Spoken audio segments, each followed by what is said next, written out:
महत्वपूर्ण है उसमें सबसे ज्यादा महत्वपूर्ण आज की खबर यह है कि संसद का बजट और मॉनसून सत्र आज से शुरू हो रहा है।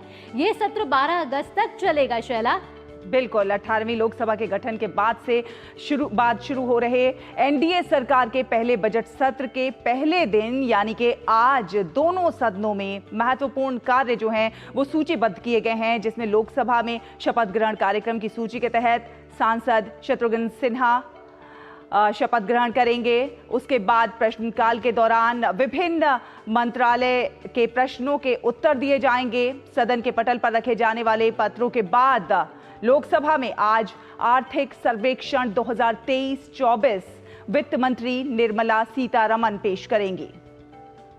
वहीं राज्यसभा की बात की जाए तो राज्यसभा में प्रश्नकाल के बाद राजघाट समाधि समिति के निर्वाचन का प्रस्ताव केंद्रीय मंत्री मनोहर लाल के द्वारा सदन में रखा जाएगा। साथ ही आर्थिक सर्वेक्षण 2023-24 को भी वित्त मंत्री निर्मला सीतारमण सदन के पटल पर पेश करेंगी। वहीं सत्र के दौरान सदन में कुल 6 नए विधेयक भी चर्चा और पास किए जाने के लिए पेश किए जाएंगे। आपको बताएं इन 6 विधेयक के बारे में, तो ये 6 विधेयक हैं: वित्त विधेयक, आपदा प्रबंधन कानून संशोधन विधेयक, बॉयलर्स विधेयक, भारतीय वायुयान विधेयक, कॉफी प्रमोशन एंड डेवलपमेंट विधेयक और रबर प्रमोशन डेवलपमेंट विधेयक। सरकार की कोशिश रहने वाली है कि इन सभी विधेयकों को सर्वसम्मति से पारित करा लिया जाए।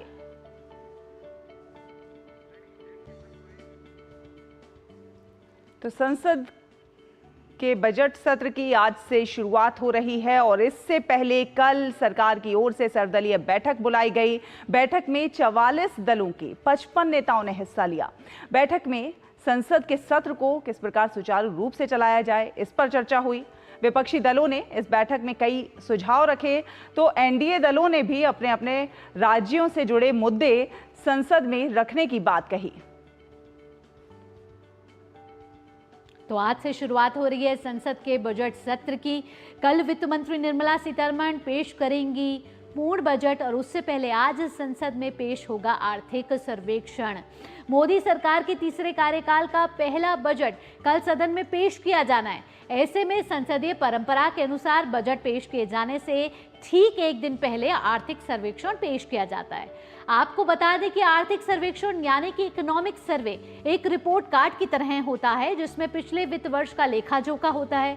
बजट से पहले पेश होने वाले इकोनॉमिक सर्वे से आम जनता निवेश, बचत, महंगाई जैसे कई अहम मुद्दों पर वर्तमान स्थिति क्या है, इस बात की जानकारी मिल जाती है।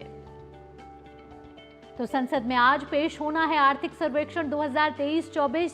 वित्त मंत्री निर्मला सीतारमण सदन के पटल पर रखेंगी आर्थिक सर्वेक्षण 2023-24 और आर्थिक सर्वेक्षण एक परंपरा है जिसे ठीक एक दिन पहले पूर्ण बजट पेश करने से पहले रखा जाता है और एक रिपोर्ट कार्ड के तौर पर इस आर्थिक सर्वेक्षण को देखा जाता है।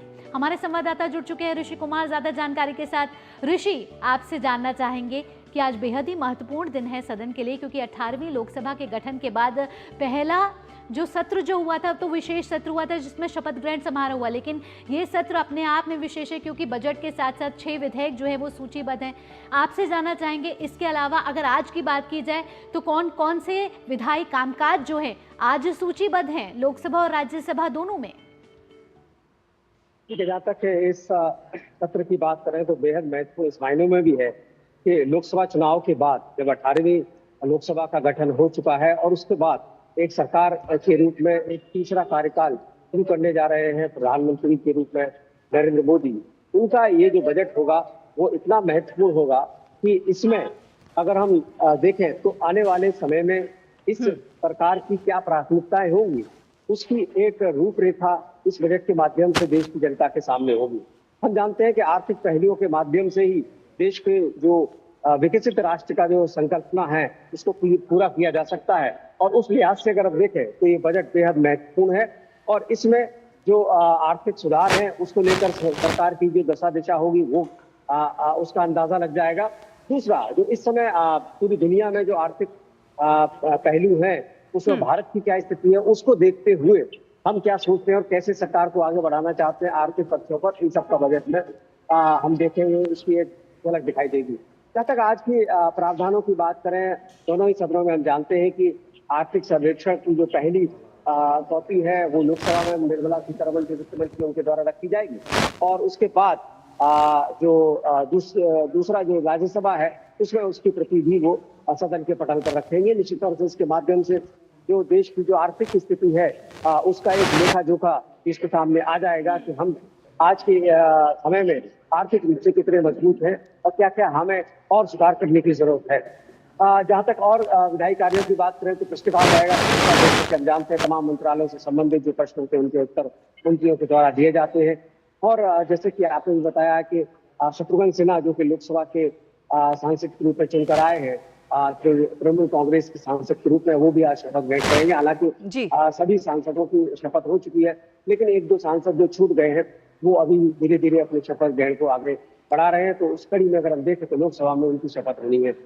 इसी कड़ी में अगर हम राज्यसभा में देखें तो आर्थिक सर्वेक्षण की जो कॉपी रखे जाने के बाद वहां पर प्रश्नकाल उससे हो ही जाना है। वहां पर भी यही विधायी कार्य सूचीबद्ध है। तो उसी तरीके से जो राजघाट जो समिति है उसके चयन की प्रक्रिया को लेकर भी आज जो मंत्री हैं वो अपने सदन के जी बिल्कुल ऋषि, बेहद महत्वपूर्ण ये बजट सत्र रहने वाला है और इसमें जो विधायी कामकाज है वो भी देखने को मिलेगा। कई जो महत्वपूर्ण नए बिल नए विधेयक जो है वो भी इस पे प्रस्तुत किए जाएंगे। इसके साथ ही साथ कल एक ऑल पार्टी मीट हुई जिसमें जो है एक सामंजस्य बनाने की कोशिश हुई, ये जानने की कोशिश हुई कि विपक्ष क्या कुछ मुद्दे उठा सकता है, किस तरह सकारात्मक रूप से आगे बढ़ा जा सकता है और इस सत्र को और भी ज्यादा सकारात्मक बनाया जा सकता है। उसके बारे में भी कुछ बताइए। देखिए, जहां तक विपक्ष की बात करें तो निश्चित तौर से विपक्ष तमाम मुद्दों को लेकर इस समय सदन में आना चाहता है और हमने देखा था विशेष सत्र के दौरान क्योंकि इस बार विपक्ष की संख्या बड़ी है तो ऐसे में वो एक अपनी बड़ी ही संख्या की प्रतिध्वनि सदन में रखना चाहते हैं और तमाम मुद्दे हैं जिनको उठाना चाहते हैं। लेकिन सरकार ने कल भी कहा था और पहले भी कहा है कि नियमों के अनुसार जो भी मुद्दे हैं उन पर चर्चा करने के लिए वो हमेशा तैयार रही और आगे भी रहेगी। इसमें जो तमाम मुद्दे हैं खासतौर से नीट का मुद्दा है उसको लेकर वो बहुत ज्यादा आक्रोशित दिखाई देते हैं। कल उन्होंने कहा कि हम इस मुद्दे को बहुत जोर शोर से उठाएंगे। दूसरा जो है कि अभी उत्तर प्रदेश की जो घटनाएं हैं उससे संबंधित जो तमाम मुद्दे हैं वो समाजवादी पार्टी ने कल ऑल पार्टी मीटिंग में रखा। तो ये जो विपक्ष की रणनीति है निश्चित तौर से एक ऐसी रणनीति है जिसमें वो सरकार पर दबाव बनाने की रणनीति को लेकर आगे बढ़ना चाहते हैं। लेकिन सरकार जैसे कि हमारे सूत्र बताते हैं सरकार ने पूरी तैयारी की है कि सरकार जो विपक्ष के जो मुद्दे हैं वो सरकार उन पर बिंदुवार और तथ्यों के आधार पर उनके हमलों का जवाब देने के लिए उन्होंने तैयार की है और इस तैयारी में उनके पास अनुभव है क्योंकि पिछले 10 साल से लगातार एनडीए की सरकार है और प्रधानमंत्री नरेंद्र मोदी के नेतृत्व में ये सरकार चल रही है। तो जो तमाम मंत्री हैं जो कार्यशैली है और जो उनके पास जो अनुभव है उसके आधार पर वो विपक्ष के किसी भी हमले को इसका जवाब देने के लिए अपनी तैयारी कर चुके हैं। जी ऋषि, इन तमाम अपडेट के लिए आपका बहुत बहुत धन्यवाद। तो संसद का बजट सत्र आज से शुरू हो रहा है और कल वित्त मंत्री निर्मला सीतारमण पेश करेंगी मोदी 3